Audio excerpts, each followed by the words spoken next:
Well, getting Central Texas traffic troubles under control. A new report out today from the National Watchdog Group has identified the biggest problems and potential costs.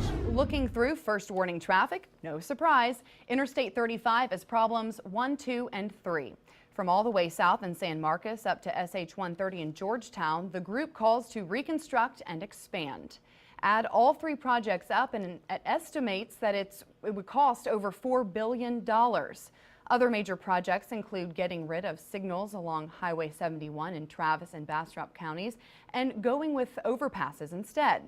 Also, extending the Manor Expressway all the way from Manor to Elgin.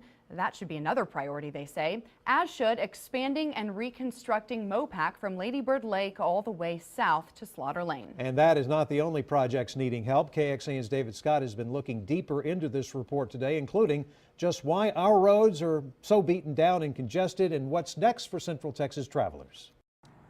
This extensive report was put together by a national independent nonprofit research group, and they conclude we're in the mess we're in because of Texas' exploding population and all the heavy transport we have done by trucks.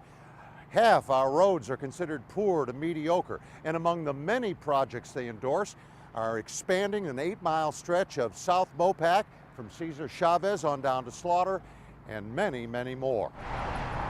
Like the Y at Oak Hill. Try driving through that during rush hour.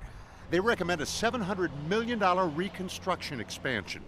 Fact is, all our major urban areas have big needs. The state's economy is literally riding on its transportation system, and if these projects and many others aren't addressed and aren't completed, the state's drivers and businesses could be looking at a system that's increasingly deteriorated and congested.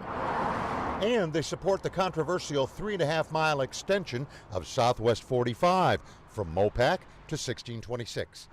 Environmentalists and those worried about Mopac's growing burden oppose it, but residential drivers choking on exhaust fumes want relief. I think that would help a lot.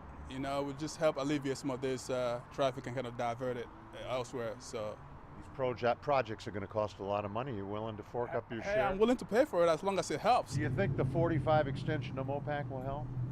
I think that and the expansion on 1626 will help too. You willing to spend the money as a taxpayer for what it's going to take around here? It might be a difference of opinion in the household. Every year, Texas transports $2.4 trillion worth of goods, either in or out of the state. Most of that transport done by trucks. Trucks are hard on traffic and very hard on roads. Do we have the will? Do we have the wallet to deal with all of this? That's a story for another day. David Scott, KXAN News. TxDOT says it needs an additional $5 billion a year to maintain current congestion. So what have lawmakers done? In the fall, voters approved Prop 1, diverting some money meant for the rainy fund to highways. That added about $1.7 billion. Right now, the State House is considering a bill that would use about half of the motor vehicle sales tax income on roads. The Senate already gave the okay, but it would require voter approval. If that happens, that could be an extra $2 to $2.5 billion. So what about the rest? It's not clear. Some choices include increasing the gas tax or your annual vehicle registration fee.